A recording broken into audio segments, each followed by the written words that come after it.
Bismillahirrahmanirrahim.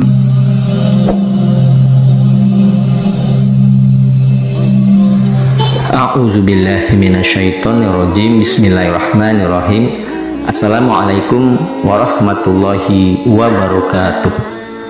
Bersyukur kita kepada Allah dengan mengucapkan Alhamdulillah. Bersolawat kita kepada Rasulullah Sallallahu Alaihi Wasallam dengan mengucapkan Allahumma sholli ala sayyidina Muhammad wa ala ali sayyidina Muhammad.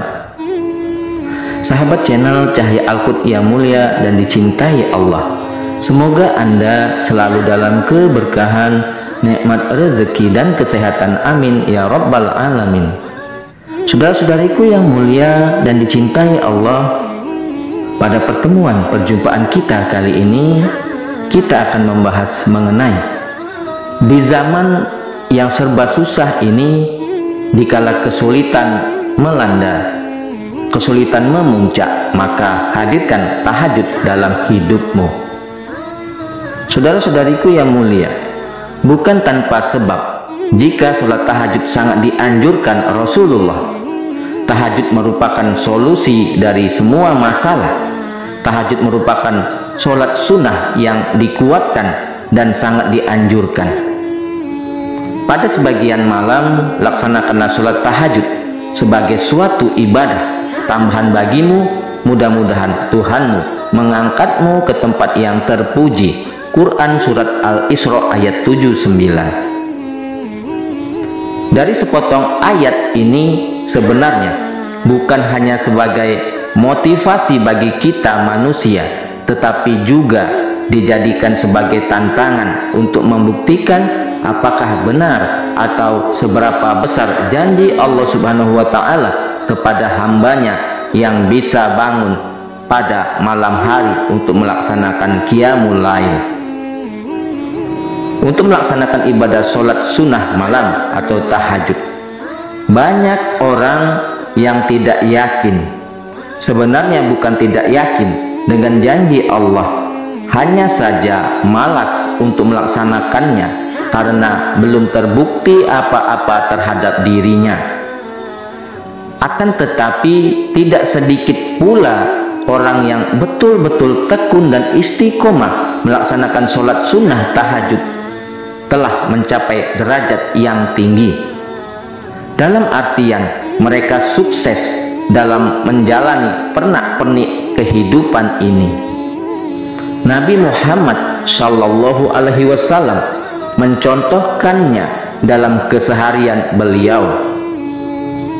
Almarhum Syekh Ali Jaber menyebutkan sholat tahajud merupakan solusi dari semua masalah. Malah ia berani mengatakan justru adalah masalah jika orang tidak menjalankan sholat tahajud. Beliau selalu berpesan pada jamaahnya untuk sholat tahajud walaupun seminggu sekali. Tidak hafal banyak surat dalam Al-Quran jangan menjadikan seseorang tidak menjalankan tahajud. Meskipun hanya satu surat selain Al-Fatihah yang wajib diulang-ulang dalam sholat tahajud, yang 8 rakaat misalnya, itu tidak menjadi masalah. Lalu kalaupun disambung witir 3 rakaat dengan surat yang sama, itu pun boleh. Yang penting katanya kita menghayati surat yang dibaca, rasakan hingga ke dalam hati, maka akan terasa nikmatnya ibadah tersebut dan kita merasa dekat dengan Allah Subhanahu wa Ta'ala. Sebagaimana Rasulullah pernah sholat malam sepanjang malam hanya membaca 1 ayat. Beliau merasakan ayat itu menyentuh hatinya sambil Rasulullah menangis.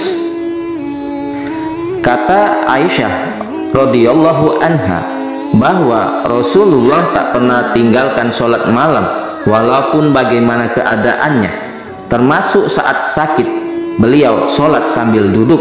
Kata Aisyah radhiyallahu anha, ia menilai orang yang meninggalkan sholat tahajud justru itu masalah, sebab tahajud itu solusi semua masalah. Orang yang meninggalkan sholat tahajud justru akan merasa merugi karena tidak ada solusi dari setiap masalah yang dia alami. Selama Anda jaga sholat malam, wallahi tidak ada masalah, semua bisa beres. Kita hanya duduk, Allah sendiri yang memuji kita. Tahajud adalah solusi untuk semua masalah, terlebih-lebih di saat keadaan yang sedang dilanda kesusahan hidup atau yang sedang ditimpa banyak masalah kehidupan. Alangkah lebih baiknya kita mendekatkan diri kepada Allah Subhanahu wa Ta'ala dengan memperbanyak bangun di sepertiga malam untuk melaksanakan sholat tahajud dan bermunajat kepada Allah Subhanahu wa Ta'ala, memohon ampunan, ridho, dan memohon dilimpahkan rezeki dan rahmat dari Allah Subhanahu wa Ta'ala. Allah akan melihat bagaimana perjuangan seseorang bangun menahan kantuk dengan keikhlasan dan sholat tahajud. Allah akan memuji kita di hadapan malaikat. Allah berseru kepada malaikat, lihatlah wahai malaikatku. Allah berseru kepada malaikat, lihatlah malaikatku. Apapun yang namanya susah tidak ada dalam hidup orang itu. Saudara-saudariku yang dimuliakan Allah, terkait sholat tahajud ini, Allah memberi janji menjadi pintu langsung seseorang menyelesaikan masalah tanpa bantuan orang lain. Saat sujud, kita rendahkan hati sujud untuk Allah. Saat berdiri, mata tetap ke sejadah, seolah-olah Allah di hadapan kita. Lalu saudara-saudariku yang mulia, bertobatlah dan berdoalah kepada Allah Subhanahu wa Ta'ala. Nah, saudara-saudariku yang mulia, demikian pembahasan kita mengenai di zaman yang serba susah ini, dikala kesulitan melanda, kesulitan memuncak, maka kita usahakan untuk menghadirkan tahajud dalam hidup kita. Mudah-mudahan ini menjadi jalan solusi, dan insya Allah semua hajat dan doa-doa kita dikabulkan oleh Allah Subhanahu wa Ta'ala. Yang terpenting dalam kita beribadah hanya satu, karena mengharap ridho Allah Subhanahu wa Ta'ala. Mudah-mudahan bermanfaat. Yang benar datangnya dari Allah, yang salah adalah kesilapan dari diri saya pribadi. Kepada Allah saya mohon ampun. Subhanakallahumma wa bihamdika asyhadu an la ilaha illa anta astaghfiruka wa atubu ilaih. Sampai jumpa di video-video berikutnya yang insya Allah selalu membahas hal-hal yang bermanfaat. Assalamualaikum warahmatullahi wabarakatuh.